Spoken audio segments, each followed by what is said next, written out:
And welcome everyone. As we're coming in, welcome.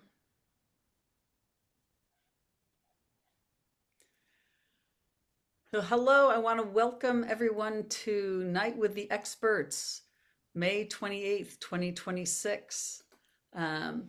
You're used to seeing David Kraft here. He is not feeling top notch today. So I am stepping in his place. I'm Kathleen Rood. I'm one of the NEIS board members. And so as we're welcoming more people in, thank you for coming. We are really happy and pleased as this night with the experts to be welcoming Linda Pentz Gunter here to talk about how we talk about nuclear power so everyone can understand it. And we're so grateful for all of you coming here tonight.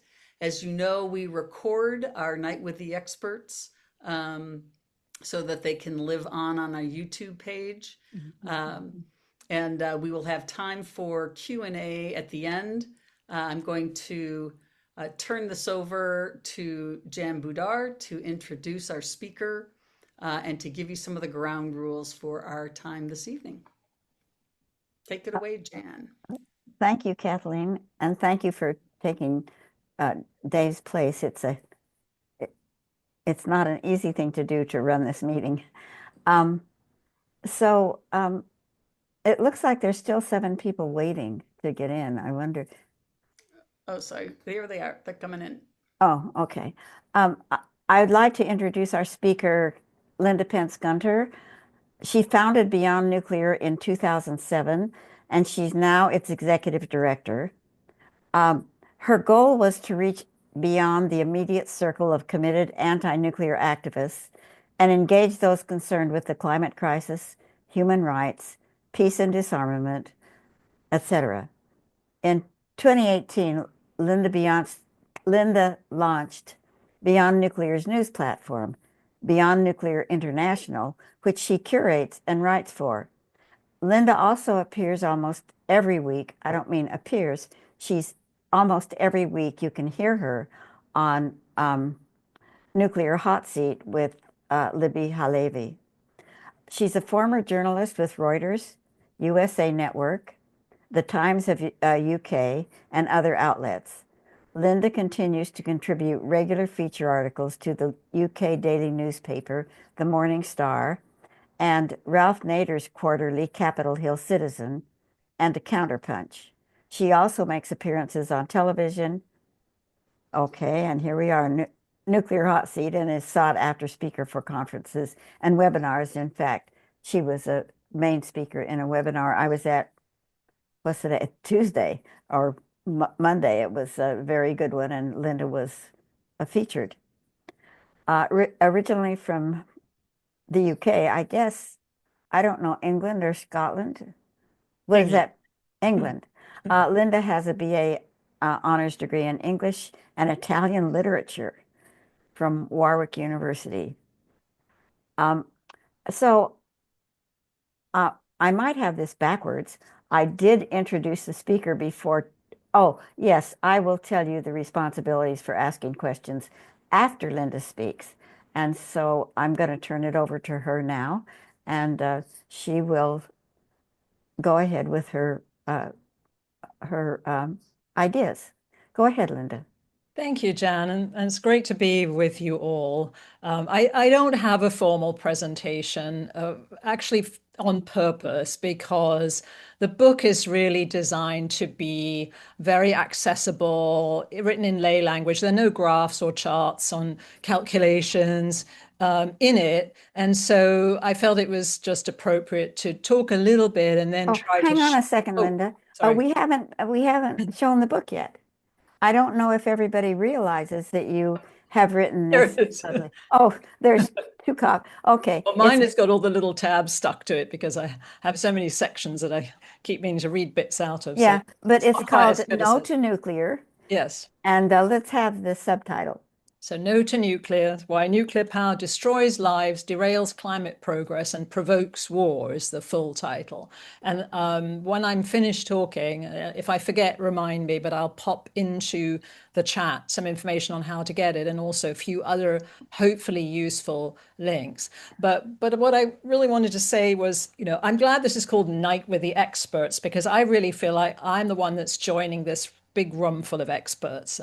This is I gather quite a knowledgeable audience from the times I've spent in the audience watching Night with the Experts. So I'm not going to do a sort of run through of all the reasons why we should reject nuclear power, because I have a pretty good sense that you know what they are, but rather talk about how we talk about it. Are there different ways to talk about it?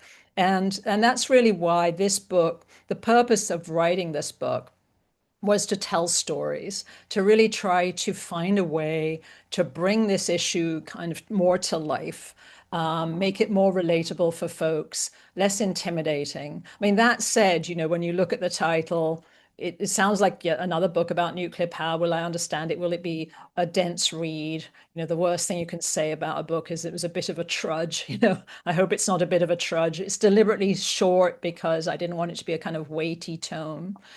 So that, and it's why I sort of centered stories about Indigenous people, the affected communities, the stories of about the people to whom this industry happens, whether it's the nuclear power industry or the related nuclear weapons industry, or the sort of the pathway between the two.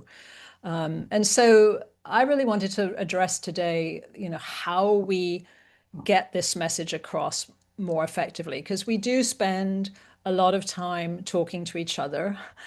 We don't spend probably enough time talking to other people.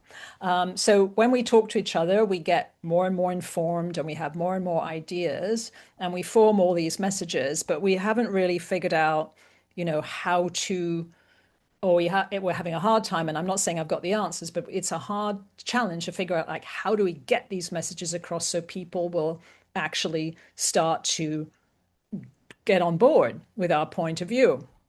And so a couple of things sprung to mind when I was thinking about this. One is a book called Don't Think of an Elephant, which you're now all doing. That's the point. It's written by George Lakoff quite a long time ago. I think he's done a revised version, but it's sort of about framing. In other words, what do you think of, what do you picture when I'm talking to you about this issue? And that's also true of the book. I wanted you to think of, if in the book, when you're reading it, there should be pictures that come into your mind. When I'm talking you to today, there should be pictures that come into your mind. So I shouldn't need slides, I shouldn't need graphs, I shouldn't need long lists of factoids, because we've got to try and find a way to bring this issue alive. So, and the other thing that George Lakoff really got across was, the facts will not set you free. It's a sort of mythology on the left that as long as we just tell everybody exactly what's wrong with this industry, they'll believe us and they'll be absolutely, you've got me and I'm on board. And it doesn't work. And the reason it doesn't work is we're not appealing to people's values. You've got to sort of reach them where they are, and literally too. So don't expect people to come to us. We've got to go find them in their places of, which is why radio is still such a good medium, because that reaches people wherever they are. And now you've got earbuds, so you can listen to everything anywhere. So podcasts, radio is a really good way. But we've got to also appeal to their value sets rather than just sort of blast them with facts. And then the other thing that I recalled was when I first got involved with this issue in 1998, when I first came to Washington, D.C., I was working for Scott Denman at the Safe Energy Communication Council, which no longer exists. But one of the things we did was media trainings. And a couple of the initial messages that we always gave people when you're going to talk, you got an opportunity. And we always said it's not an ordeal if the media call you, it's an opportunity. So embrace it, go for it. But what you've got to think about is paint pictures and tell stories. Those were the first two key messages, so that when you're talking, as I said before, the person listening can picture something relatable to. And then you engage them with a story and be personable and use humor. Don't be dour and too serious, because that's also off-putting. It's strangely important to be likable, or to come across as likable. You don't actually have to be likable, but you just look like you're the likable type of person. So that's important. And the other one is really about know your audience. That's the question I always ask before I do a talk anywhere, is who's the audience? And that's sort of why I said what I said at the beginning, that this audience is pretty expert. So I'm not just going to come here and put up a bunch of slides telling you the top 10 reasons why we should reject nuclear power. If you do want to see them, they are in the back of the book. So the appendix rather, of the book does have the top 10 reasons to reject nuclear power. So I always quote the Princess Bride, if you want to skip to the end and not plow through the book, you can just see the top 10 reasons there.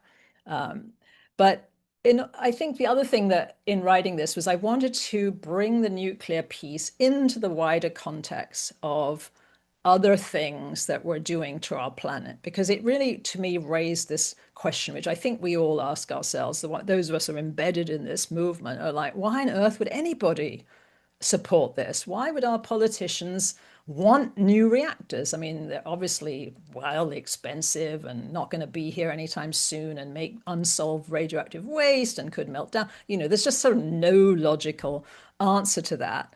And it started me thinking, are there some other things going on with our species that compel us to do all these really self-destructive things? So rather than explain my thinking around this, I'm just going to read a little bit from the book, also because that'll sort of give you an idea of the style of the book, the approach of the book. So in case you do feel intimidated, hopefully you won't after this. So it's just a short passage. In this book, I endeavor to deliver some clarity and to set the record straight about what zero carbon actually means, no energy sources are, and why nuclear weapons do not protect us. But writing the book led me to ask a bigger question. Our nuclear crimes are not committed in isolation, so what underpins our pervasive compunction to continue such a reckless plunder of our planet, actions that can only accelerate and ultimately ensure our own collective demise? Aside from burning fossil fuels, exploding atomic bombs, and melting down nuclear power plants, we have also blotted out the night sky, clear-cut essential forests, sprayed chemicals across our landscapes, and filled the oceans with plastics. In following such a clearly self-destructive path, we have not only harmed ourselves, but also disregarded the survival of the thousands of other remarkable creatures whose homes we have turned into our refuse dumps. The fact that we refer to animals in a derogatory way, worthy of ill treatment and viewed as lesser than, is already a problem and symptomatic of our misplaced hubris. In wantonly destroying these crucial members of the web of life, we have set ourselves on the pathway to our own demise. Consequently, we must ask whether our blindness to the nuclear dangers is part of a larger malaise. As we look down at our cell phones and not up at a star-filled night sky most of us can no longer see, have we become oblivious to the significance of our miraculous blue marble, causing us to lose all sense of where we belong in this mysterious universe? And if so, will we fight to save its inhabitants? The answers lie in all of us and our willingness to act. This book does not try to offer all the solutions, other than to shine some light on a few of the alternatives we can support and deploy immediately. The technology is there, it's the political will that is missing. In putting a human face on the nuclear story, it is hoped that this book will inspire a strong resolve in its readers to refuse to accept nuclear power as a climate solution and to work for the abolition of nuclear power and all nuclear weapons. So that's kind of the thesis of the book. Sounds a bit lofty, but it does mean that I was able to get in all sorts of, I think, not necessarily tangential, and very much related things. That said, I've got no illusions that this little book isn't going to change a whole lot. And so we've got a lot of work to do.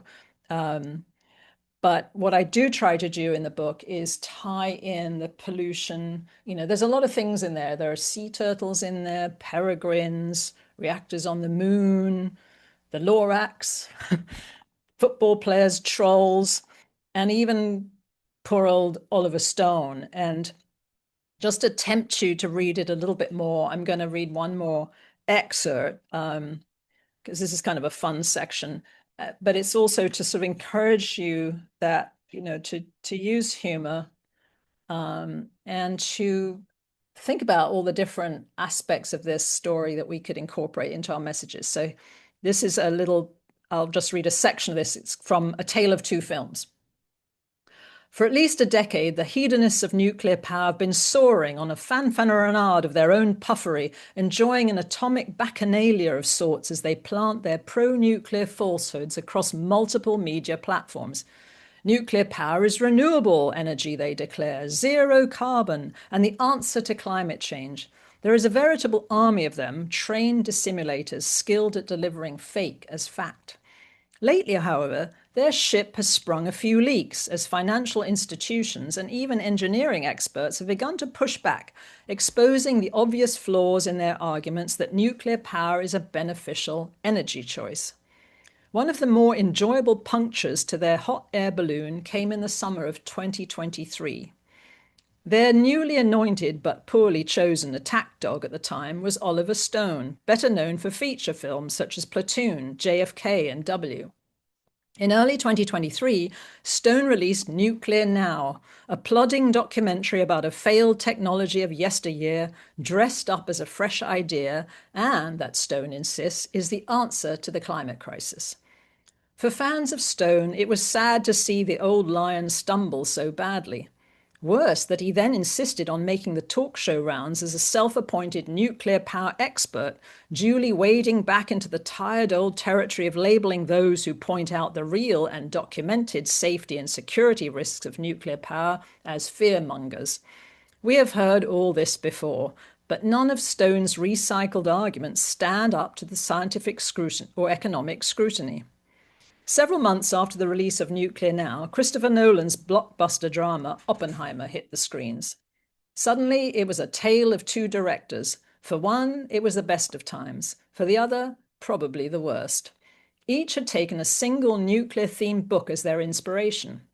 Nolan's film was based on American Prometheus, the triumph and tragedy of J. Robert Oppenheimer, a 2005 biography by Kai Bird and the late Martin J. Sherwin.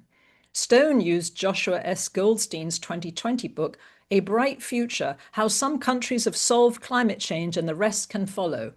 The fact that Goldstein suggests any country has solved climate change is your first clue. Nolan's film was about the bomb. Stone's was, well, just a bomb.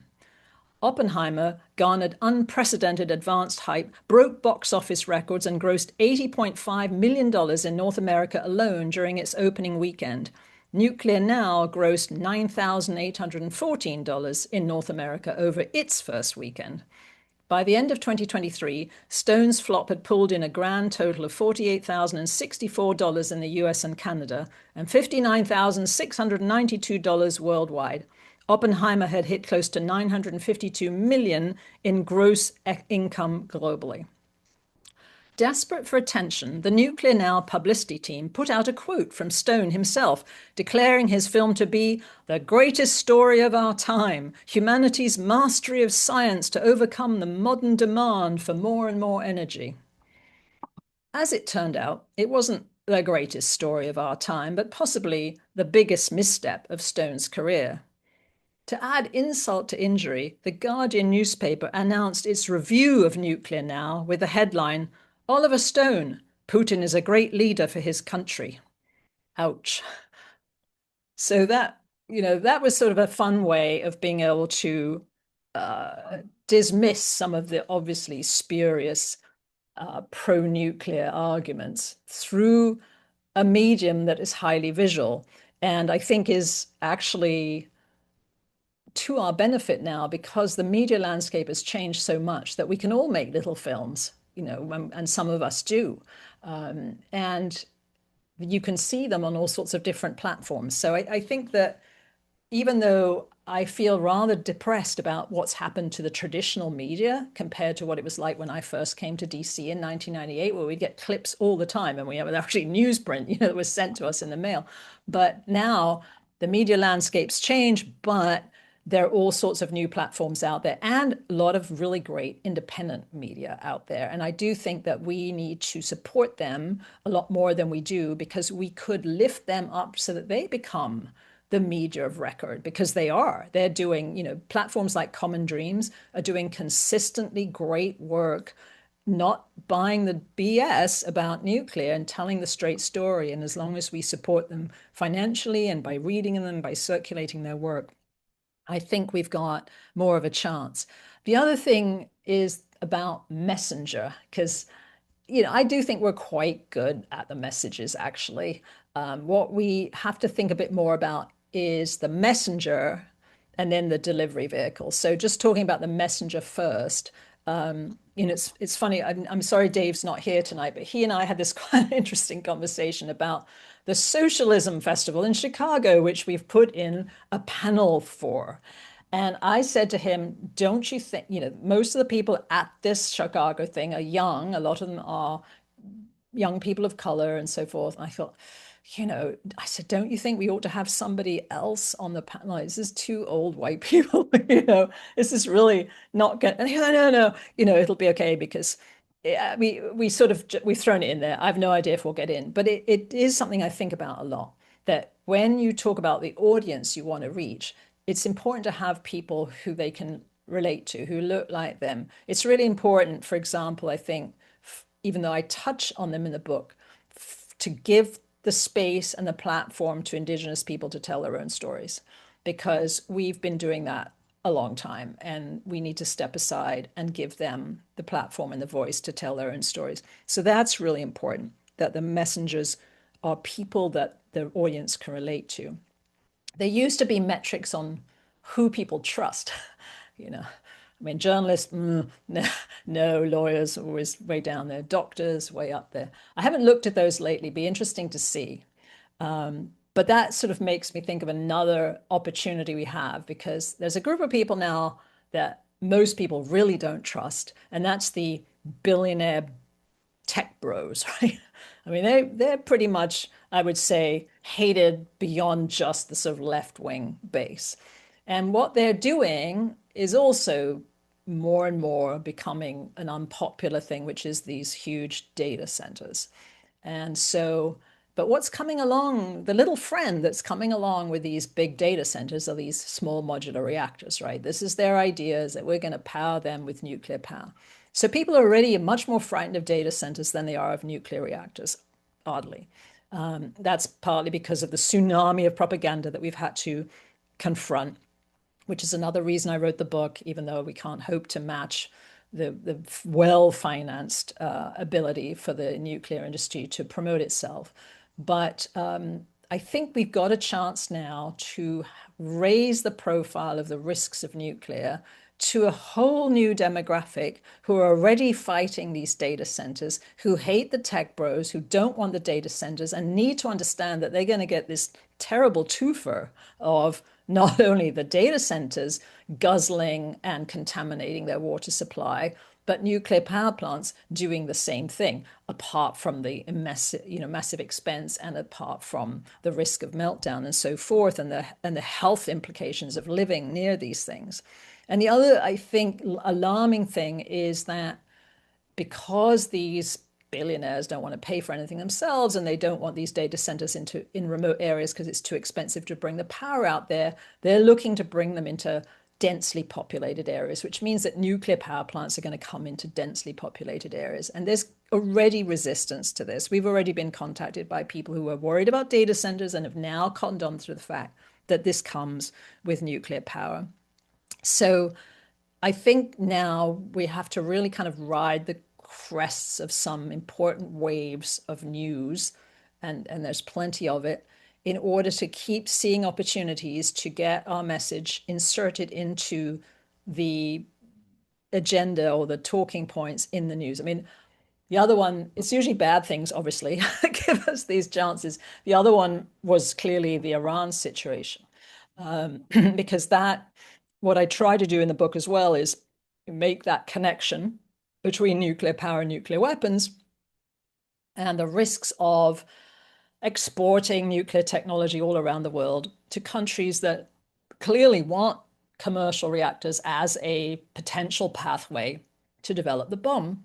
Iran being a case in point, because no one's kind of quite sure what they're doing, or whether they're telling the truth about what they're doing. We may not know what they're doing, but the idea that obviously they could continue to enrich uranium up to 90% or higher and transition to making the bomb is a very real possibility. This is not to address the ethical and the political arguments about whether two nuclear armed countries, the US and Israel, should be telling Iran that they can't have nuclear weapons. That's a discussion for another day. But what is important is that this blurry line is embedded into the Nuclear Non-Proliferation Treaty, and unfortunately the same language was lifted into the Treaty on the Prohibition of Nuclear Weapons, which is this granting of the inalienable right, as it's called, to develop so-called safe, peaceful nuclear energy if you agree never to develop nuclear weapons, which you can sign this treaty with your fingers crossed behind your back, like North Korea, and then just give your 2 months notice when you've decided that you've got everything in place now to develop nuclear weapons, and you're going to do it after all, which is exactly what happened. And North Korea left the treaty. So that there's these news moments, I think, which we can take advantage of. And then again, all these different platforms that I think we can also do more with. And I say that guilty as charged, not wanting to get onto TikTok too terribly much or at all. Struggling to figure out how on earth to leverage Instagram because it's so visually driven. I will say that one of the things I struggle with when I edit Beyond Nuclear International is please take pictures of everything you're doing, because there's all sorts of great events I hear about. We did this and we did that. And I thought, well, where are the photos? Where's the video? Where's the little clip of, we've got to be much more proactive, I think, in recording what we do, because that's one of the hardest things to find is to find good images to go with the story. And I'll just wrap up by saying, I think that, I hope I haven't sound too pessimistic, because I think that there's this feeling which I suspect is fairly prevalent in this group, because that's why you're here tonight and you're here every last Thursday of every month, is that it seems like a really uphill battle now. I mean, we've got this virus that's infected practically every governor in the country who suddenly thinks they want a nuclear power plant or 3 or 6. We've got all these countries demanding nuclear power. We've got an insane person in the White House just fast tracking everything, throwing away all the regulations. It's the worst it's probably ever been, I think, the hardest it's ever been. But do we then say, oh, well, let's find something else to do? No, we don't. Why don't we? And I feel, at least speaking for myself, it's the prize for, winning this is really big, right? I mean, what's at stake is so huge, and it's the planet, it's all of us, it's everything that lives on it with us, that we've got to fight for it. We just don't have any choice, because if we succeed, it was so worth it. And if we don't, and hopefully none of us will be here to see it, but I think we have to pursue it. And I was really encouraged. We went to see a film the other day called Everybody to Kenmore Street. It was a documentary about a street in Scotland, in Glasgow, where at the crack of dawn, the immigration folks came and pulled 2 guys out of their house who'd lived there for 10 years. And within a space of a few hours, thousands of people gathered in that street, surrounded the van, blockaded everything. And then there was a sort of standoff for about 8 hours, after which these guys were released. And there was one person interviewed who said, I didn't know what I was going to do. I just knew I had to do something. And I think that sort of sums up how I feel about this cause too, that sometimes we don't know what we should do next. We've got a great room here. where we can collectively think about some of those things, I think. And so I'll stop there so we can use the time to talk about that. And I'm just going to throw, because I have remembered to do it, I'm going to throw into the chat a few links, and I'll just tell you what they are. So one is how to order the book. And I put in teeny tiny writing that it's also on Amazon if you really can't figure out how to use the Pluto Press page. But if you do order it from Pluto Press, I put a discount code in there. It's all caps nuclear number 30. You'll get 30% off if you put that in, if you didn't get the book already. Beneath it is actually something we just pulled out of the book and shortened down into a handout. It's called 10 Reasons to Reject Nuclear Power. And we're using it as a leave behind when we go to congressional offices. Please print it, distribute it, use it for talking points. One of the things we try to encourage, and the next thing down is actually talking points that we have on our website, is I know probably all of us don't love writing. I mean, I'm just fortunate I was born loving writing. I love writing, but I understand that it's a slog for some people. But we need to do letters to the editor. We need to do op-eds. We need to do articles. You don't have to reinvent the wheel. You can just steal. They're there. Please steal them. These talking points in the 10 reasons, in the talking points documents, and lift them out and plop them into letters to the editor op-eds whenever they are appropriate for the discussion. If you want something a bit longer, the next thing on the list are the handbooks, which go into a bit more detail about all the reasons why, for example, nuclear power can't address climate change, or why it is particularly harmful to health, and especially women and children and babies in pregnancy and so forth. There's one on space. I do get into that a little bit in the book about the war in reactors on the moon and all these terrible plans. As if we haven't thought of enough bad things to do on Earth, we're going to do that to the moon now and then Mars as well.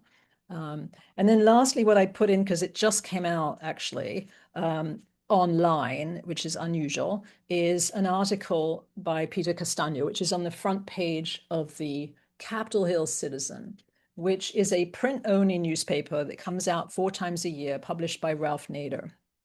But owing to intense pressure, even though Ralph wants to do a print-only paper, they are finally putting some of the stories online. I mean, I told them with this one, with Peter's story, it's a total, it blows open the whole ghastly spider's web network of interrelated tech bros, politicians, think tanks, lobbyists. They're all in bed together. They've all gone in and out of each other's organizations, houses, parties, and everything else. The question we've always asked ourselves about Cory Booker and Sheldon Whitehouse and where's the money, follow the money, it's all in this article. So it answers that question I posed at the beginning, which is what is wrong with all these people and why are they embracing nuclear power? Follow the money. It's in this article. So I've put the link to that article in the chat, and I would really encourage you to A, read it. It's quite long, but it's really worth it, and B, use it because it's inescapable, the connections between all these different groups and the funding of nonprofits by Gates. They've done it. What they've done is orchestrated a change in the dialogue about nuclear, right? And they've orchestrated a campaign to ensure that the Democrats are lockstep behind nuclear power, which they almost are. We've got a few holdouts, hopefully, like Ed Markey, Bernie Sanders, but you can count them on the fingers of 2 fingers. So, we don't have a lot of allies on the Hill. So, but it's really useful. So I would recommend that. And it's all yours, Jan. Thank you so much, Linda. And the book is really inspiring. And along with that article by Peter Castagno, I sent that article out to a lot of people today. And but it's very difficult for me to resist putting my comments in. So I did send it out, and I sent the pure article without my snarky comments. by attachment. So like Linda said, that's really an important one to read. Okay, so I want to go through what I go through every week, tell everybody how to make a comment. We're hoping that you will make a comment. Oh, I wanted to say one more thing about Linda's comment about all of the films that are out now, the shorts and longs about nuclear power. We just had our weekend with the International Uranium Film Festival, and that can come to any city if you'll bring it. And there's ways of getting rights to the films. We showed about 30 films, and it was a really informative. Roberta, who's here, came to our film festival, Roberta Siegel, and also Nika, who is here. We met her at the film festival. So if you want to see all of these nuclear films, there's more than you can show at a film festival, and you need to pick. Anyway, thank you for that plug, Linda, about nuclear films. We're calling it Atomic Age Cinema. Okay, so here I would like to talk to you about raising your hand. Roxanne has already raised her hand. She went to the bottom of her screen where it says react, and there's a little heart. If you click on that, you will get a little thing that says raise hand. And so that's what she's done, and her hand is up. If you don't like to do that, you can go like this, and we'll try to pick you up. Kathleen and I will be watching to try to get everybody on. And then if even that you don't like, you can put your question in the chat. That would be good. And we'll read it or have you read it. So, Jan, sorry, don't wave your hand. We aren't going to be able to see you. There are too many of you. So either raise your hand with the, as the through Zoom, or put your thing in chat, but we will not see your raised hand. So please don't do that. Thanks. Okay, each person gets one follow-up question after their question is answered. And so if you have a quick follow-up, you can have one follow-up. If you're making a comment or a long question, you don't need feedback, and you don't need feedback from the speaker. Your comment may not be more than 3 minutes. Please do not ask a series of questions, one at a turn. You will get a second chance to speak if it is before 1/2 the hour and no one else has their hand raised. And another way to get into the stack is put the word stack in the chat. So there's all of these different ways of attracting our attention. So I keep the stack with pencil and paper, and so we'll try to keep your place in the stack. We may get them mixed up unless you just raise your hand like Roxanne has. So we're going to now go to the Q&A, and we'll call on Roxanne. Hi, my name is Roxanne Thayer, and I'm a Washington State Democratic Central Committee member. I wrote a resolution that helped kill 2 separate bills that were pro-nuclear in Washington State, and they passed the Washington State Democratic Central Committee, over 100 people, with with probably 95% of the vote. It was almost unanimous. And we killed those bills. I would like to put that resolution in the chat so other people can access it. I'll also put my phone number in case you want any information on how we got that to go. We're currently meeting with Senator Cantwell's people and with our state people, but the Washington state governor has signed a bill that allows Amazon to be tax-free in building 12 modular reactors at Hanford, the most toxic site in the Western Hemisphere. Oh, okay. Oh, your chat isn't open. I'm not able to paste the resolution there. Thank you. Thank you, Roxanne. What is your last name? Thayer, T like Tango, Hayer. Okay. And you'll put your coordinates in the chat also, right? Will do. Yes. Okay. Thank you. Okay. Are there The I don't chat is the chat is open. I'm not able to paste to it. When I try, it says writing tools, autofill, contact, and passwords. So I'm not able to paste it there. Other people are able to paste, so there may be something on your end that's not allowing Yeah, you to do that. probably I'm on my phone. I'll go get on a computer. Thank you. Oh yeah, that would be it. Okay, so our next person to speak is Catherine Bunton. So Catherine, please unmute yourself and have your say. Catherine is our colleague in Chicago with CAPA, and she's one of the closest organizations to Nuclear Energy Information Service. Can you hear me? Yeah, we Okay. can. Well, I just want to thank you for making a quick comment about the appropriateness of the United States and Israel telling another country they can't have the bomb.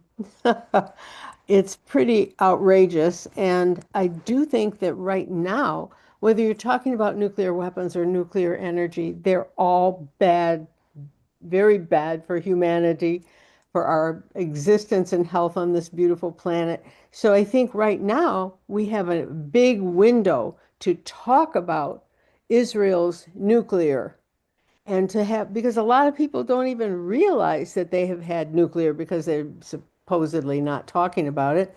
And so now is exactly the time to talk about non-proliferation. Not Iran can't have the bomb, but everybody start to ratchet down their stockpiles. And I just think that, given this whole horrible war with Iran and the situation, the timing is good to push that out there, even though it doesn't start with nuclear power. It starts with, the bomb. I just wanted to share that. Well, thank you, Catherine, and we appreciate your being here, and you're welcome. And you're welcome to be here, and we thank you for the comment. Well, Okay. I really learned some things from your presentation about how to get attention. It's really tough. So thank you for the ideas. Oh, you're welcome. I mean, I think one of the things I didn't touch on is, nonviolent civil disobedience and direct action. That was very much central to the birth of this movement. And I know that my husband, Paul Gunter, is lurking on here somewhere and could talk much more fluently about this because he was there at the beginning when they did do direct action. And one of the benefits of that, I think, is they deliberately created affinity groups, but they kind of happen naturally when you're engaged in something like that. You're all together in one space, you're taking some risks together, and you learn so much from each other by doing something. And I do feel like what I've been told, at least by my own kids and by and especially by youngsters who are involved in different causes, is they want to be doing something. They don't want to sit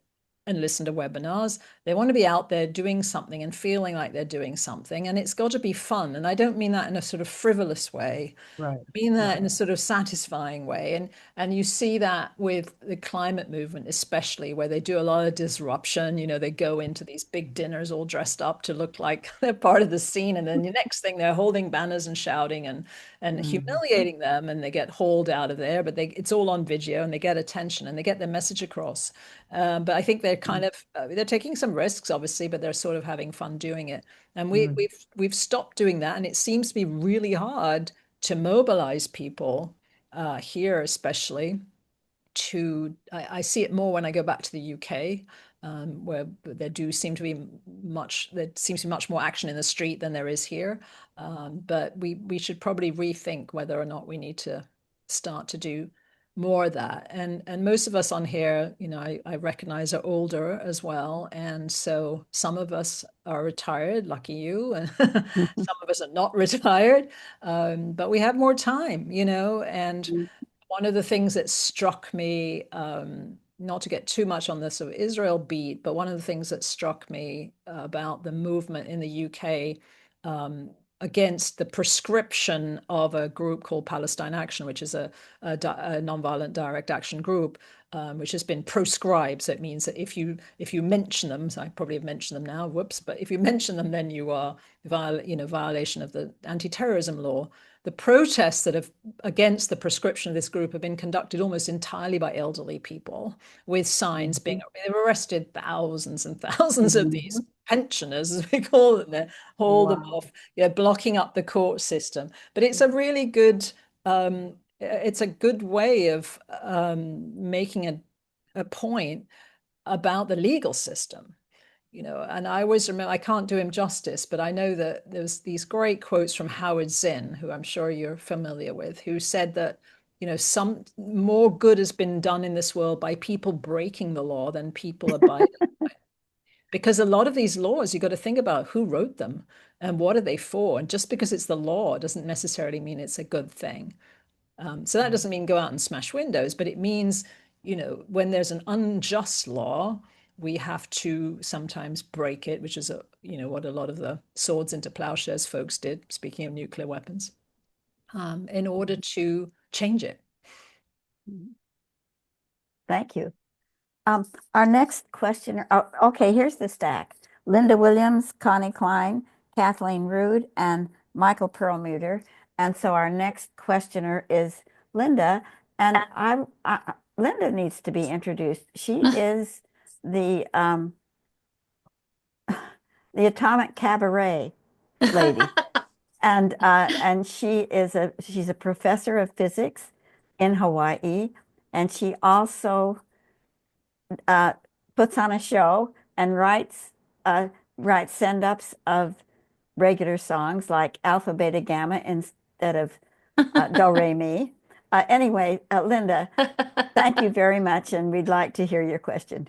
Thank you. And I think I'm doing next month's talk, right? Oh, that's right. She's our next expert next month. Right. Linda, Forgot we to need mention bring that. your- One Linda after another.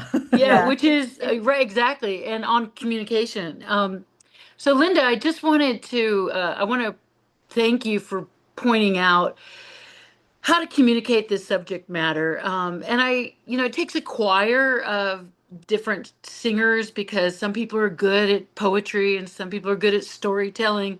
I tend to be more technical and of that opinion that if you just give people the facts, they'll make the right decision. But I'm over that now. So when my 22-year-old son asked me the other day, like, I'm just noticing that all my friends in the gaming world are pro-nuclear. What do I say? And I said, excuse my French, I said, every fucking nuclear reactor is a terrorist target for a dirty bomb. You want to blow up a dirty bomb? And, the gig is up, or the jig is up, whatever, because it is time to like put on the brass, not knuckles, but whatever. Anyway, I have a question. And So, and also when people say you're just singing to the choir, well, we need to be sung to as well, just to cheer us on. So, anyway, I struggle with the communication thing. I did do the Atomic Cabaret. It was a one-woman show honoring the anniversary, the 80th anniversary of Hiroshima and Nagasaki. And I went and I did it in Edinburgh at the Edinburgh Fringe Festival. It was the only show on nuclear out of thousands and thousands of shows.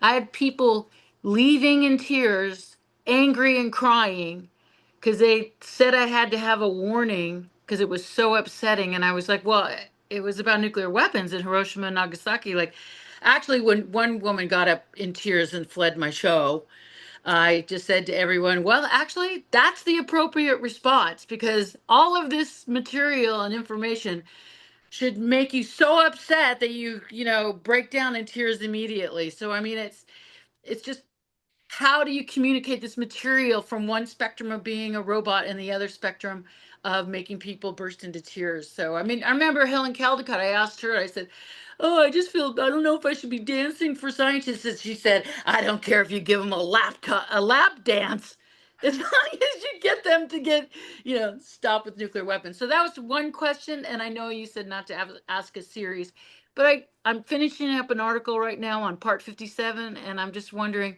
if you guys have had a chance to look at that insane NRC rule, and if you had any comments on that. Thank you so much. Well, I was hoping you were going to do one of your songs, but I guess I'll have to tune in for next week. But I think, yeah, the power of performance art is really important, and I and there are lots of schools of thought about how we, which tack to take. I think. I mean, we used to have Ed Asner, the great actor, on our board, I think in a sort of more of an honorary position, but he would say, well, you just got to scare the shit out of people. That was Yeah. his, Oh I no. mean, and we thought, well, yes and no. I mean, it works both ways, doesn't it? If you frighten people too much, they think it's all hopeless and there's nothing they can do. Yeah. But if you move them like you did, Linda, and they feel like, oh, then maybe they are motivated. And I feel like, just going back to the book for a moment, one of the points of writing it was to sort of build a case. Actually, when I was growing up, my family always said, oh, why aren't you going to become a lawyer? Because I was always arguing with them fairly convincingly, I guess. But anyway, they said, why don't you become a lawyer? So this is my kind of attempt at building a case against nuclear power to say, okay, indictment one, count two, count three. If you are not convinced a third of the way through the book, maybe you'll be convinced two-thirds of the way book. But hopefully by the time you get to the end of the book, you'll say, okay, that was enough for me. There was enough in there. I don't agree with everything, but cumulatively, that was enough. So I do think there's lots of different ways of approaching this. Okay. Thank you. And this is this exact Sorry, sentiment can I of, just, oh, sorry to interrupt, my dear, okay. but have you looked at Rule 57? I'm going to have to punt that one to one of the experts in the audience. Oh, okay. If you haven't, that's okay. I was just wondering. It's terrifying. So stay tuned, folks. Can you tell us the name of it rather than the number? Because I'm not good. Well, I mean, if you search NRC Part 57, it will come up. Comments are due June 15th. And what it is it's allowing microreactors to be deployed at undetermined geographical places. And if you get one, like say you get a 30 megawatt or 1 megawatt reactor, then Okay. you can put as Okay. many as you want. Right. Okay. Well, I'll let Paul's here. He can Yeah, answer I that one. think we need to call on Paul. Yeah. So we're going to skip the stack for now and call on Paul Gunter. So Paul, please unmute yourself because I think you're the person to talk about this. Go ahead. I would also invite Dave Lockbaum to come in on this as well. But just to be brief, this is a proposed rule that the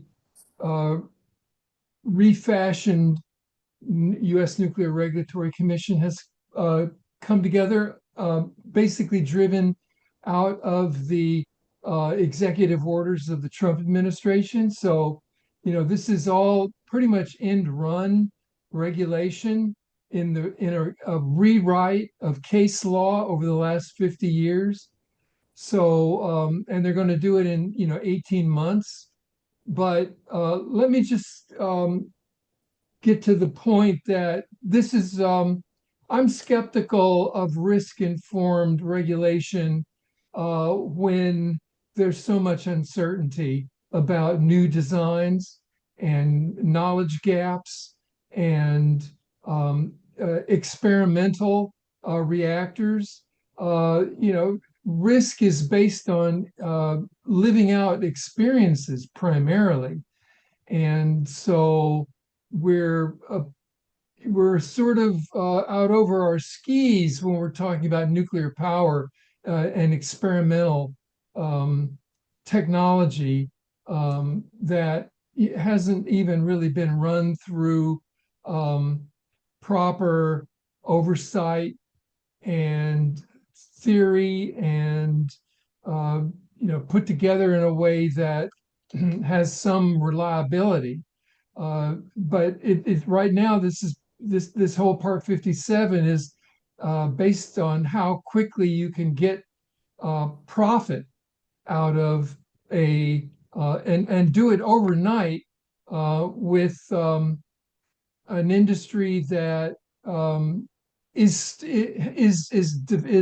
built on uh, a lot of untested principle.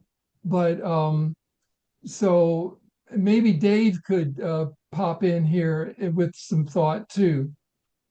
Uh, I- I think that if it's okay with all, I've got my hand raised and I'll stay in the stack in my order.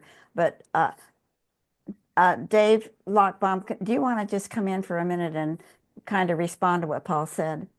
And Jan, and then I would like us to go back to Linda, because this is, we're here to talk about Linda's book and the issues, so we can do this, but I really would like to make sure that we get to people being able to talk with Linda. Yeah, Okay. but as we're on this subject, if Dave wants to come in. Just very briefly, I worked for the Union of Concerned Scientists, not for the Union of Concerned Science Fictionists. Part 57 is going to allow new reactors to die, just like it allowed the generation 3 and 4 reactors to die. The nuclear industry doesn't have a product they can give away, let alone sell. So they're their own worst enemy. We try to be their enemy, but they're their own worst enemy. None of these will be built. Okay. Oh, I hope you're right. And of course, Dave was our expert last month. So anyway, okay. So our next speaker is Connie Klein. Connie, would you like to unmute yourself and ask your question? Yeah, thank you. Hi, Linda. Thank you for writing the book. Thank you for being here tonight. I just really have a suggestion. I'm in the camp that feels, at a minimum, you should concern people when you reach out to them. And at a maximum, you should scare the hell out of them. I've found that it's been effective, but this was brought up at one of the meetings about Executive Order 14300, Section 5B, about loosening the radiation standards. And it's absolutely essential that we attempt to reach young people. It's very difficult. They've really been brainwashed. But somebody brought up the idea, and it intrigued me, about reaching out to the Maha moms. Pesticides is another issue that's near and dear to my heart, and there are so many parallels to the nuclear issue. They're really almost two sides of the same coin. But those are the women. I guess they're not all women, but they've been kind of successful. They're the ones that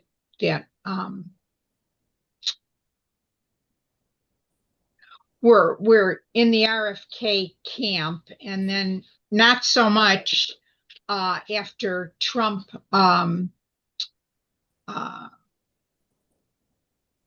was promoting Roundup. He promoted it in an executive order.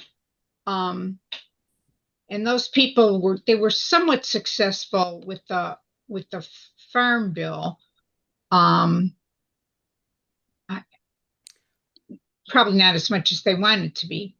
I have no idea how to reach out to those people, but I will mention a group I think they're in Maryland, called Beyond Pesticides, which is kind of like a counterpart to Beyond Nuclear. I think they go back further than Beyond Nuclear time-wise.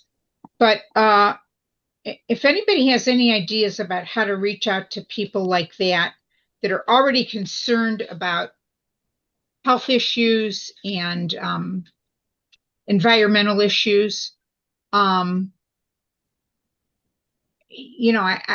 think those people could be persuadable, particularly on that one executive order, the 14300, and the radiation standards section of it, because these people are obviously concerned about their families, they're concerned about kids, they're concerned about health issues. they're concerned about the influence of corporations, in that case, pesticide corporations. So that's just a suggestion that I hope people will keep in the back of their minds. Because the last I heard, that draft rule was supposed to originally come out April 30th. The last I heard, it's been pushed back to July 6th. Maybe I haven't looked lately, so maybe it's even been pushed back further. So there's still there's still a good deal of time. There will only be 30 days for comments, but hopefully we can get publicity on that issue. Thank you, thank you so much, Connie. Thank you. Okay, I'm done. It's really nice to get this connection. Do you have a comment, Linda? Now I'll let the next question come up. Oh, all right. Kathleen Rude is the next questioner. Thanks. Thank you, Linda. And you write beautifully, and it's a joy to read and to hear how you're presenting this information. And and as you talked about, I think it's so important that we are messaging the young people. And I'm curious, in your experience, are you finding particular messages, messaging topics that are grabbing young people and having them go, oh, wait, that's I want to get involved in this issue? Because as you said, there's so many ways that we can come at why this is terrible, but we need to be targeting the messaging to that audience. So I'm love to hear you speak some more about particular messaging and or stories, because you had said that you were bringing out individual stories, but you didn't really talk about any specific people stories. Yeah. So I'd love to hear about how we can use those to reach younger people. Okay, I'll try to remember those three things. I think one of the things that's very central that I find with young people is the just transition issue, which is helpful to us to some degree because, as somebody said earlier, all their gaming friends are, pro-nuclear. What's the problem? The young people who are thinking about the world and care, the actual world and not the, the game, the pretend world, really want to see change, but they want to see it done through what they call a just transition, right? And so we can sort of knock nuclear out of that equation from day one, right? And it's the beginning of the book when you start to talk about uranium mining. A lot of people, I think, not just young people, don't know much about nuclear power at all. They don't know even what it is, because we call it nuclear power, not uranium power. So they don't know where the fuel comes from or what it is or who pays the price for it being mined and so forth. So that's the first argument, which is, you do believe in a just transition. So presumably you wouldn't want to see these things happening to indigenous communities. Oh, no, no, no. So that's the first thing. The other thing that I've come across, and interestingly enough, this came up actually at a talk I gave in the UK, but it's happened before, is they don't like this corporate takeover control of their lives. However addicted they might be to TikTok videos and everything else, they're fundamentally repelled by this corporate monopoly of pretty much everything, and they want to kind of detach from that. And one example of that I got was a young woman, I think she was still in high school, and she was actually in one of my book talks, but she was running the cafe. So she was hearing it all, but she hadn't come to hear it. And she came up to me after and she said, oh, is there, can I put a wind turbine up at my apartment building, at my house? How do we get away from the control of these, corporate monopolies that want to sell us nuclear power? Can we all just sort of generate our own electricity? And I said, well, absolutely. I mean, that is happening. And one of the great examples of this is the cooperative energy in Germany, for example, which had all sorts of other really good laws to make it very profitable as well, feed-in tariff, grid priority for renewables, and so forth.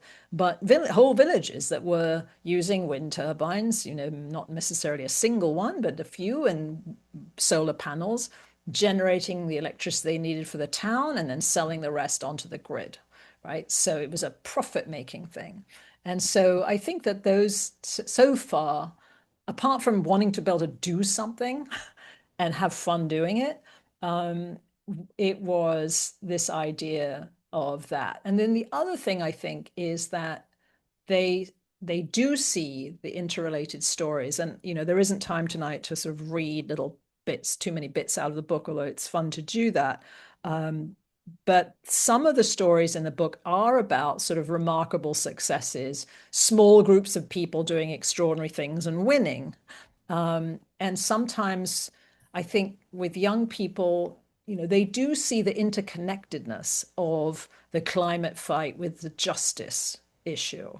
I don't have it in front of me, but Greta Thunberg, when she, I'm sure you all know who she is, but just in case you don't, she's the young Swedish climate activist that started, Fridays for the Future, the school strikes outside when she was a teenager.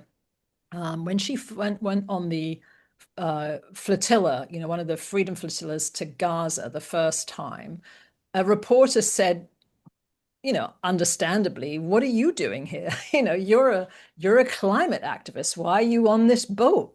And she gave a very articulate answer, which sort of said, I'm not here just to protect trees. I'm here to protect humanity. And all these things are interconnected. And you cannot get climate justice by itself.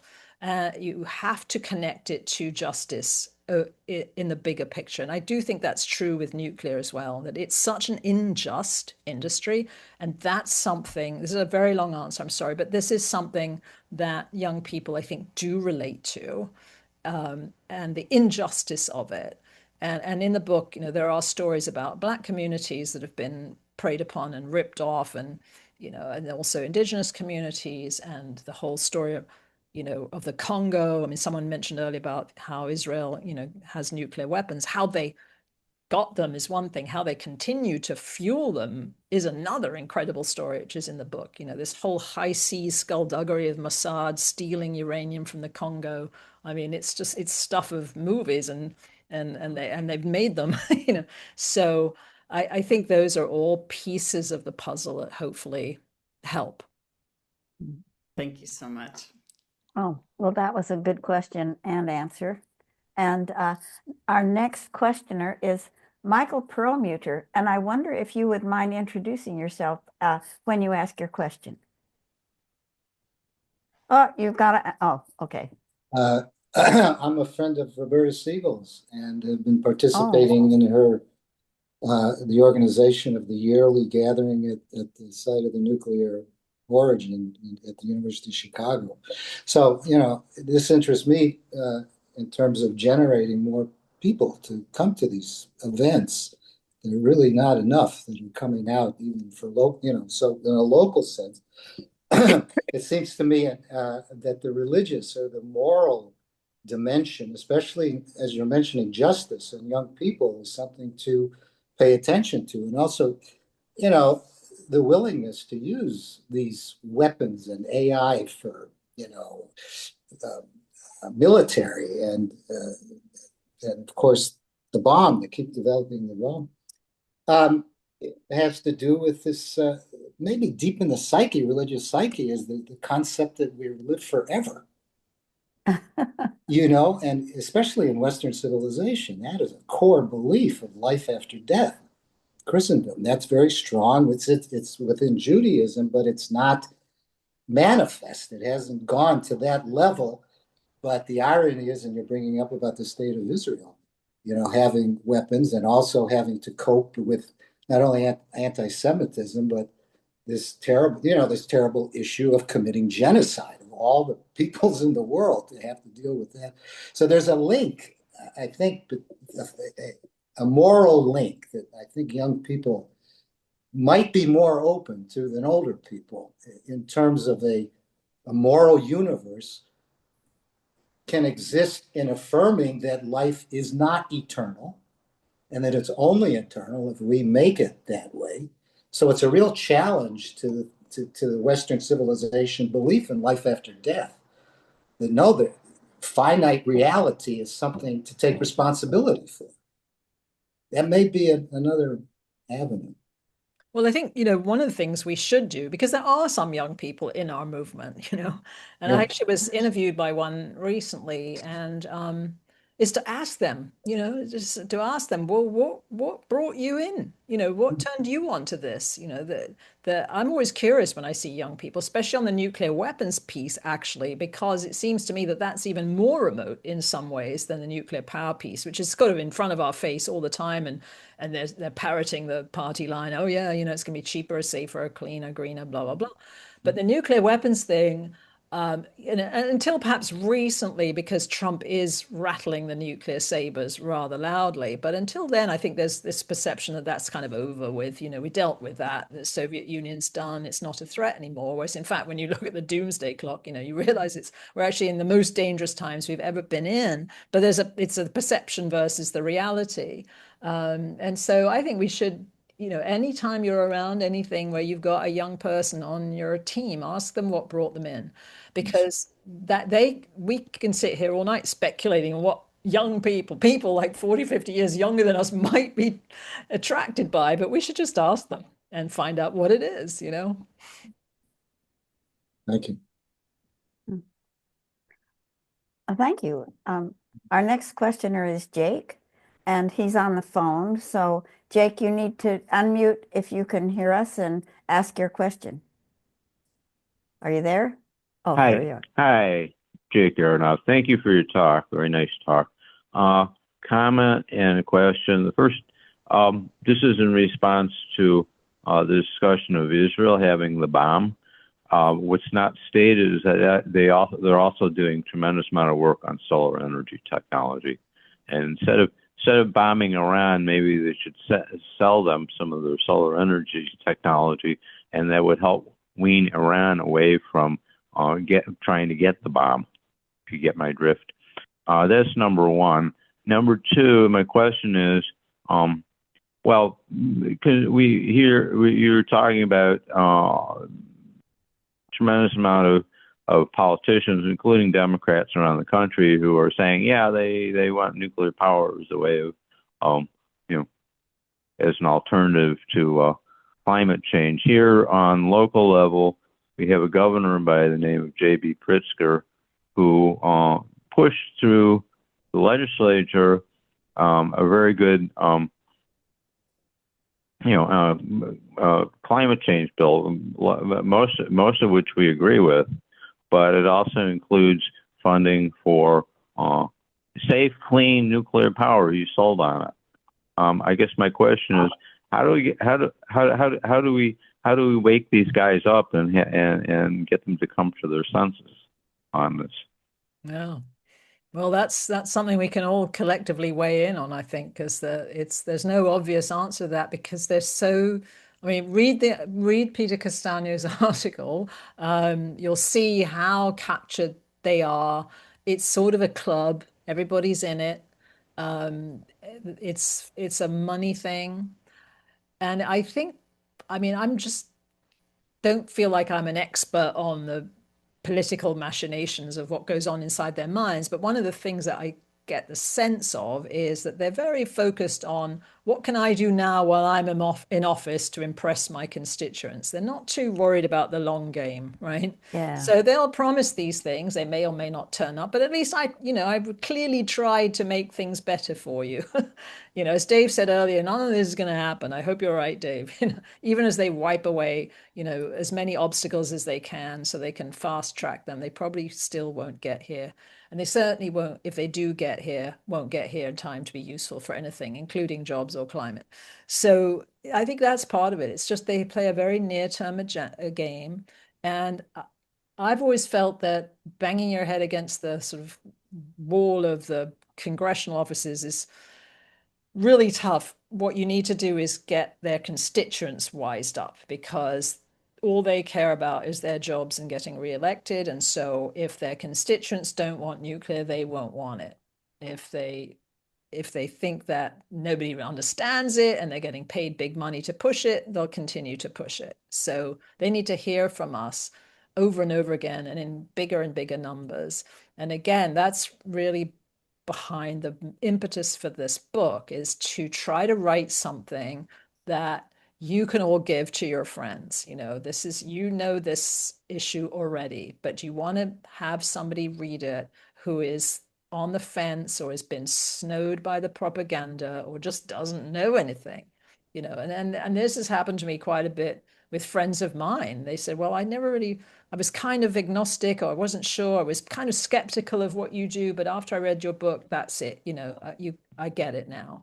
And so that, not everyone's going to read books, but again, there's the 10 reasons. You can just print those and use those and just try to build from the grassroots up, because I think it's the people power that's going to change this. These guys are who they are. They're bought and sold. They're not going to budge unless you make it uncomfortable. I mean, after Germany canceled nuclear after the Fukushima disaster, every political party there was anti-nuclear. It was politically suicide to support nuclear. That's like a fantasy dream for us. Can you imagine that? But for them, that was the political reality, because the groundswell of the understanding of what needed to happen now was so pervasive in Germany. So it's a smaller country, obviously, than here. We've got a lot to work to do. But within our states, we got to start doing it. And, you can start with Pritzker in Illinois for sure. Mm-hmm. Thank you, Linda. I'm going to call on myself because I don't look like I'm in the queue, but I've been in the queue for a long time.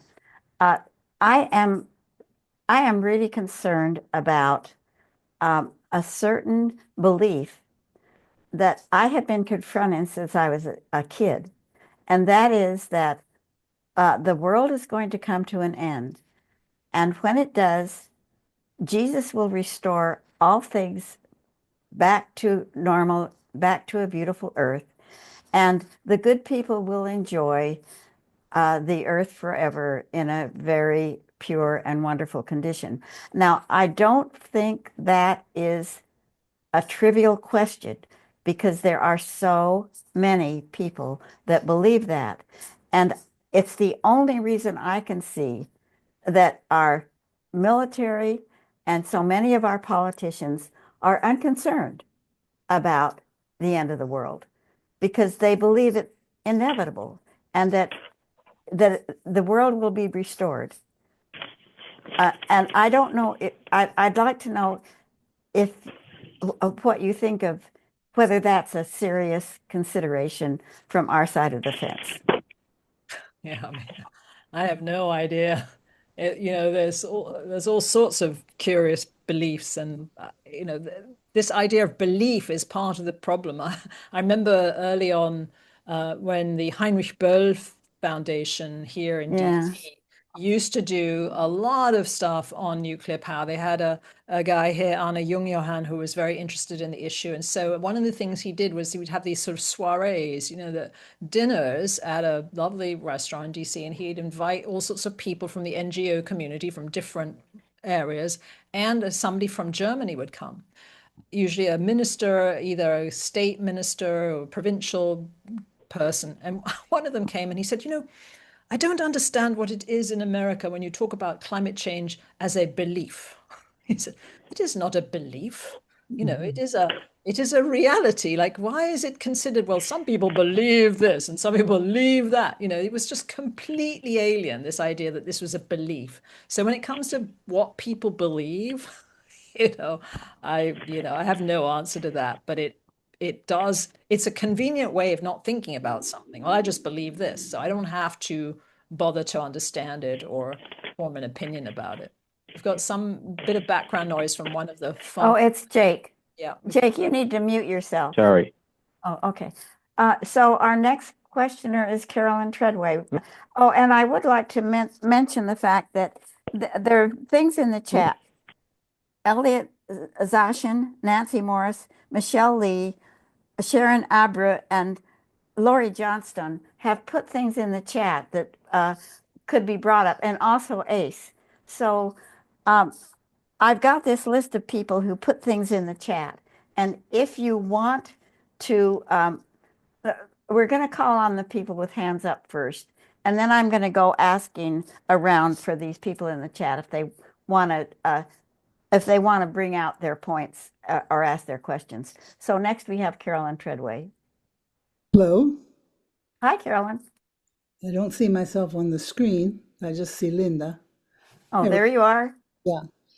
So I have a different kind of a question or comment entirely, and that's about doing this work. And Linda, I have known you about 20 years, I think. Yes. And the other two on your core team. And I marvel at all of you. I am so, so grateful that you're still here trying to save this world. And I'd like to know, how have you had the endurance, the stamina, the wisdom, the energy, and et cetera, to be doing this faithfully all this time without just collapsing or burning out or something? If you care to comment on that. It's you're sitting here inspiring us just by being here so long. But Thank you. Thank you, Carolyn. You too. I could ask you the same question, because you've also been dedicated to this for a very long time. And I know, I guess it sort of goes back to what I said earlier, is like, what choice do we have, really? How can we not do it? I mean, that said, I think I'm just somebody that does go full bore 100% on things, and I could probably do that with something else. I don't feel like it has to be this issue now, especially there's so many things that are really, really important. I mean, for example, when Paul and I first adopted our first daughter from Vietnam, we started to learn a lot about Agent Orange and the incredible devastation ongoing down generations of that. And we got very interested in that. And, it occurred to us that if something happened one day and we couldn't do the work we were doing now, this would be something we could easily switch to and give the same kind of passion and dedication to. So I think it's more about just being wired a certain way, being raised a certain way. My parents were both activists, and they definitely felt like you are supposed to make a contribution if you're here. My father wrote some rather bizarre letter in a way before he knew he was dying of leukemia. So he wrote this letter to his children. He sort of made this comparison between the cat and us. Like the cat dies and leaves no legacy behind. When we die, we can leave and should leave a legacy behind, and so we are more important than the cat, which some of us took issue with. But nevertheless, I got the point. That we have the opportunity to make a contribution, so we jolly well should. And not loaf about and waste our time. And my mother just had that mantra of, if job's worth doing, it's worth doing well, right? And so you don't do it half-baked. You're in or you're out. And I think that's part of it. I mean, I had this sort of secret other life before this, when I was a tennis reporter for 20 years. And not many people know, and they go, what? But yes, that was what I was doing before I came here. And I met some of the old-time Australians, the greats, Rod Lavers. Those guys were very, and their idea was, you did not step on the tennis court and then say, oh, I didn't play well because I wasn't feeling good. You either are fine and you go on the court and you do your thing, or you don't go on the court. But you don't go on there and then whine about this and that and the other. So, if you're either healthy or you're not healthy. And I do think there's that approach too, that if you're in, you're all in. And if you're not, you find something that you can find to be all in on. Well, will you please express my deep gratitude to the other three members of your team? And you, Paul, are one of them. I think they're on. Both Cindy and Paul are on here today. Yeah, they're here. All of you on that Beyond Nuclear team. Thank you. Gratitude. Oh, we appreciate you too. Thank you, Carolyn. Thanks, Carolyn. Roxanne Thayer, I believe. Roxanne Thayer. Unmute yourself. Yes. Oh, good. There you are. Thank you. Oh, you've already talked. Right. Okay. This is, and I'm the one with the resolution, and this has been a really important discussion. I just want to say to David, they are going to be built. The ones built in Georgia were $17 billion over budget, and as of last week, there are 235,000 people, households, 235,000 households without power because they can't afford it. And they're calling it, the people who support nuclear are calling it a grand success. Yes. And from that grand success, the governor in Washington state is supporting nuclear, governors across. And you're right. The only way to really fight this, Linda, is to organize people and go after the people, write resolutions, get involved with the Democratic Party or whoever you can and fight it. Because if we don't fight it, it's going to happen, no doubt. Thank you. Okay, Roxanne, I apologize, but I would call on you later if we have extra time, but I made them, actually, you only get one chance until everybody's had a chance. So if you want to respond to Roxanne right now, Linda? I'll let the next group go, Okay. I think. Okay, so it's going to be Nancy Morris. Nancy, would you please? Oh, thank you. Go ahead, Nancy. I'll be rather brief because my main information is already in the chat. And I want to bring attention to two very pro-nuclear organizations, so-called nonprofit, who are called Mothers for Nuclear and Atomic Generation.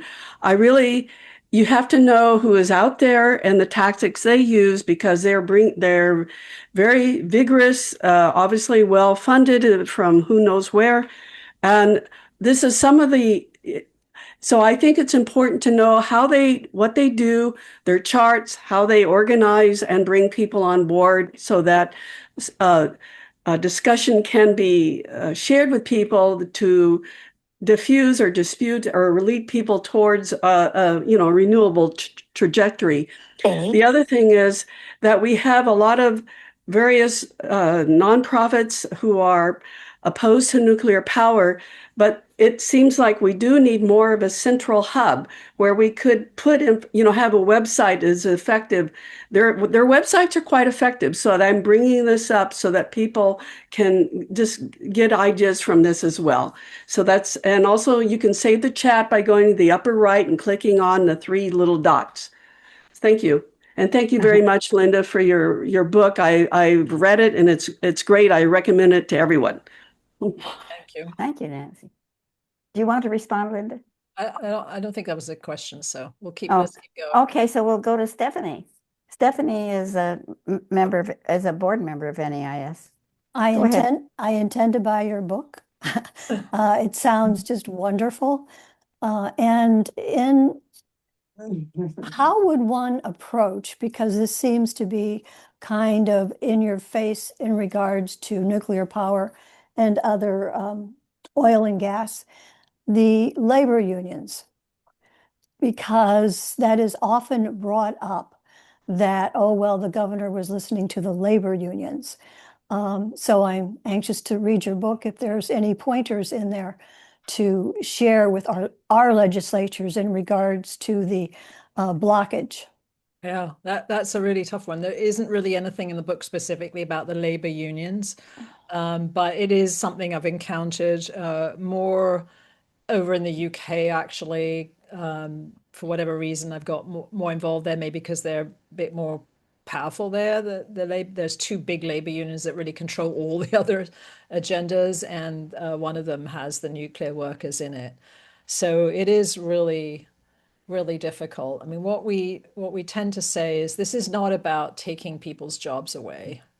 This is about making jobs available that are safe, long-term, well rewarded, that you can see, for example, in the renewable energy picture. And the good thing, you haven't talked about it very much, but the good thing about renewable energy is it's growing by leaps and bounds despite all the obstacles put in its way. And it's a much, much bigger employer.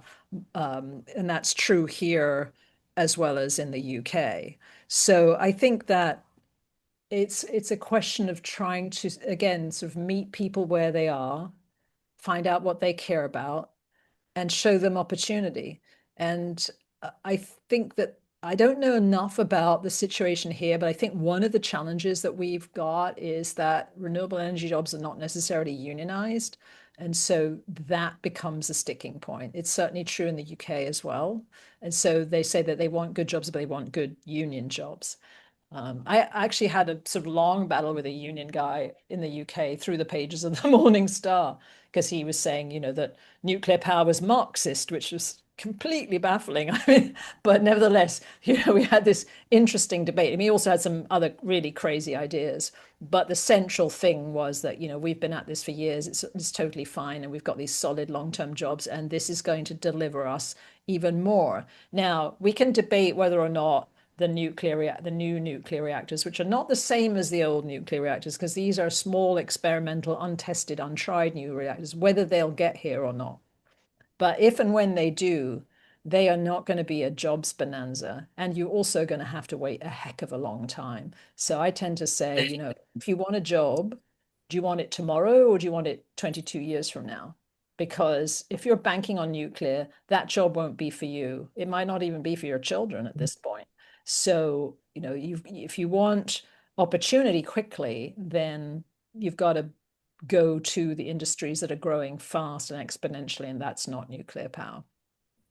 Thank you. So we do have some people who have put things in the chat. Many people have put lots of things in the chat. Okay. But I'm thinking of Elliot Zashin. Elliot, are you? Elliot, are you here and do you want to speak? Do you want to read your entry in the chat? Or we can read it for him if he's not here, or if he doesn't want to. And then Michelle always has a lot in the chat that she might be able to summarize. And Lori Johnstone puts things in the chat every week or every month, and I really would like to hear from her. I don't know if she's going to say something. And then Ace has a lot of things. Ace always has a comment. I think, Jan, I'm looking at Elliot's question here. I mean, I can't see if he's still here, but he said that you mentioned the success of the film about Oppenheimer some years ago. What was the attraction? Why were so many people interested in that subject matter? We don't see public opinion polls about people's opinions about nuclear weapons and nuclear power plants, although there are actually. Is there poll data about, and if no, should major pollsters be charged to take up these topics?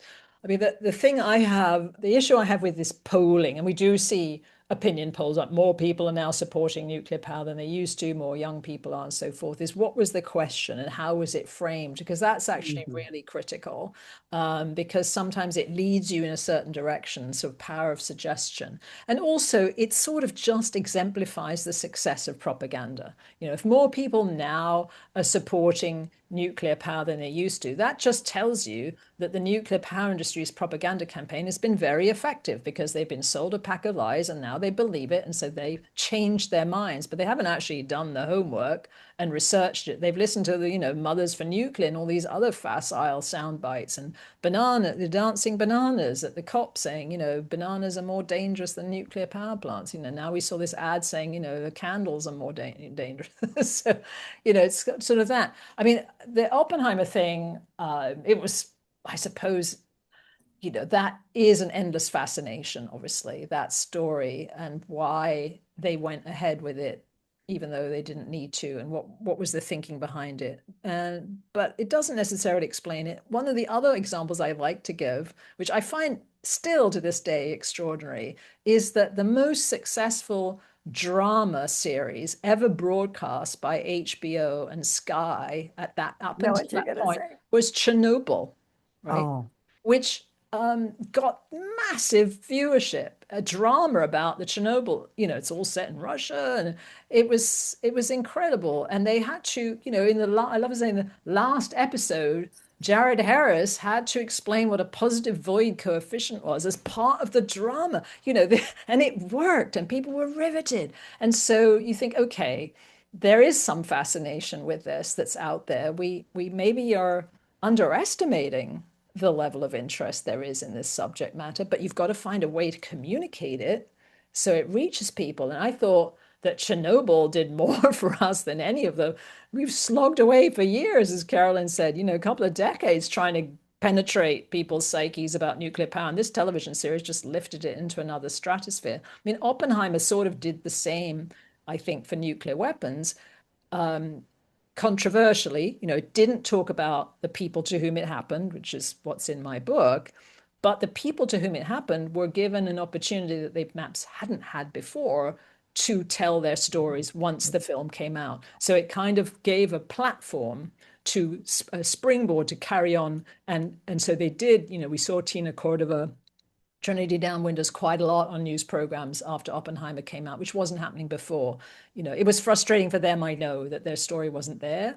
It was a biography, the film, so that I think they narrowed it to it being about the man rather than about the event. But all these things are opportunities which we have to then take advantage of.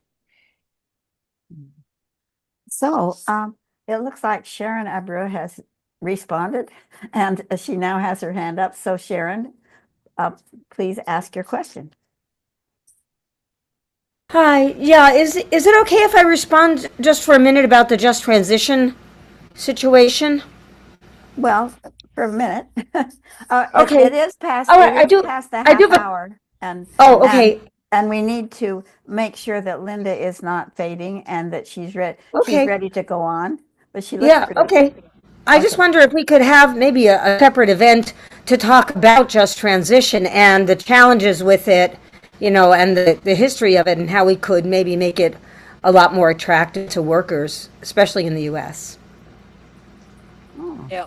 And I think the other thing that we have to tackle with the just transition is the issue of renewable energy as well. Because one of the problems I find, one of the traps I can sort of fall into headfirst, but all by myself, is to talk about the just transition and how well that's nuclear gone right away. But then you've got to reckon with renewable energy needing to mine cobalt and lithium and preying upon indigenous communities and African countries and, all of that. The colonialism, it's a green colonialism. So there's all of that. I'm reading a book right now. I haven't got to the bit where they say, well, here's what we can do. So, because it's a bit of a trudge, unfortunately, the book. But nevertheless, I think that's something we have to reckon with as well. So we've got to, and things are changing. I mean, there's really great strides in how batteries are made from different products that don't involve cobalt and lithium. But there's a fundamental shift that we all have to make in terms of how we live our lives. And that's a hard sell, I know, because we're so profligate and so wasteful and so used to just leaving things on and, not hanging clothes to dry, shove them in the dryer, all these things. And if all of us stopped doing that, it would make a difference. So there's a lot to reckon with on the just transition, I think, that we have to look internally at, as well as from the new, as we point the fingers at the nuclear power industry. Oh, well, thank you for bringing that up, Sharon. Appreciate it. Yes. Okay, now it is where you are 9:37. It's going on 10 o'clock. And we still have Linda Williams wants to say something. So it's up to you, Linda Pentz Gunter, if you want to continue, if you want to say this will be our last question, or. I think I'm just sort of scrolling quickly through the chat to see if there's anything that we've missed. But yeah, go ahead, Linda. There are lots of Lindas in this movement. I've actually, there's so many of us that there's a point where I thought we should just have a panel of just us, listen to the Lindas, because there's a bunch of us here and then also on the other side of the pond. So yeah, go ahead. But you're the only one I know with a Y. I don't. Thanks, Mom, for giving me the why. But there's a really great women's punk band called the Lindas, so we should do that. We should do that for sure. I just wanted to. I don't know if you all saw this. I dropped it in the chat that the Rockefeller Foundation has just announced the nuclear philanthropy project to try to mobilize philanthropic capital to build public support for nuclear power using data-informed, culturally grounded narratives. And the Oppenheimer project is involved, as is the Funders project. So, I mean, I know I don't mean to be Debbie Downer in this very Debbie Downer topic, but I just think, and sometimes saying that it's improbable this is all going to fly. There's no jobs, like long term. It just, I mean, I'm just, I wonder if we should take this seriously. I mean, I am. It's like, well, if they're really not going to build these reactors, why am I writing this article right now about it? So I may as well just stop. So I'm a little confused about you know, um, that this really isn't gonna, they're all grifting and this really isn't gonna happen. Because why even keep working on this if it's never gonna happen? So I guess that's just how I'm feeling. And how does Ace get 27,000 or whatever he got? What's your secret? Anyway, so that's kind of my like, like, how do we keep going if it's not really gonna happen and they're all just grifting? So I guess that's my question. Thank you, Linda. Oh, I think you just have to, help push them over, because we have to push to end it sooner, because while they're grifting, that's exactly what they're doing with our money. It's our money that's getting wasted on so many things, including this. So I think we have to do it. I mean, there is a little point here in the chat, and I might be misconstruing the question from Laurie Johnston. I don't know if you're still here, but I think it's sort of going towards the carbon footprint, which is also part of the thesis in the book about the 10 reasons to reject nuclear power. And my sense is that, I'm pinching this from Amory Lovins, really, because this is his sort of thesis, is that the carbon footprint piece is not the strongest argument for us, but it's also just irrelevant, because if it's still too slow and too expensive, even if nuclear were low carbon, nothing's carbon free, but even if it were low carbon, it still takes too long and costs too much and to be a climate solution. And it actually gets in the way of doing what we should be doing, because while you're diverting all that money and all that time to these nuclear projects that, as you say, Linda, might never happen, and we're squeezing out renewables while we're doing it, what we're doing instead is still burning fossil fuels. And so it's actually choosing nuclear actually makes climate change worse. So whilst there is obviously a carbon footprint from uranium mining, I mean, especially the front end and the back end, not less so the generation phase, the carbon footprint argument gets us a little bit bogged down with renewables, because the carbon footprint of nuclear is closer to renewables than it is to fossil fuels. And so I think the stronger arguments are saying, even if it were carbon free, even if they'd solved the waste problem, even if they didn't melt down, actually, they would still be the wrong choice, because they're too slow and too expensive. And you've got to reduce the most carbon the fastest at the least cost. That's what we've got to do now, because we're in a climate emergency and we should have been fixing it 10 years ago, 20 years ago, and we're out of time. And so we've got to do things quickly. And it does work. I mean, one of the great examples, it's not in the book because I found this more recently, is Pakistan, which in 2020 was having a really hard time getting LNG, liquefied natural gas, which is sort of a problem happening again now with the Strait of Hormuz and the absence of access to fossil fuels. So what did they do? Did they build nuclear reactors to fill the gap? Of course not, because they wouldn't have filled it. They went solar. And so in 2020, they were 3% solar, and now they're 30% solar in less than 6 years. So it can happen. As I said before, it's a political decision, not a technological decision. It just doesn't happen for other powerful reasons to do with corporate control. And actually, for that, you've probably all read Ramana's book now, because I know you've had him on. Nuclear is not the solution, but he does really bring home, I think, the connection to capitalism and why these industries persist instead of what we should be doing, and it's totally related to that. Anyway, yeah, we should probably take one last question from Catherine, because we mustn't miss her, and then perhaps Right. we're all exhausted. My sentiments exactly. So, Catherine, you go ahead. Hi, Linda. Thanks for the book. I'll spread it widely. It's really helpful. If anyone gets a chance, see Earth's Greatest Enemy, which is a new documentary film by Abby Martin about the Pentagon, and it's nuclear gets plenty of coverage in there, but across the world, the Pentagon is the biggest polluter on every level. And it's a riveting 2-hour film, and it's making an introductory tour. You can arrange to have it in your local community. We've showed it once and we're going to show it again. So just a recommendation. And thank you, Linda. Great. So I do believe we're finished now with the questions. Not finished, of course, because if you still have questions, you can put them in the chat. And I'm sure Linda and we will all make an attempt to answer those. I'm going to turn this back over to Kathleen, who is here in place of Dave, and she will close the meeting. Thank you, Linda, so much for coming today, for sharing your book and all your expertise and yes, your long dedication to this issue. I mean, it's just been a pleasure to have you here on Night with the Experts. Thank you all to everyone who came this evening for this. And as we know, this will be recorded. This will be available on our YouTube channel for you to watch again. And we're going to be saving the chat and all the links that are here, and you will receive a follow-up email from this event with all that information.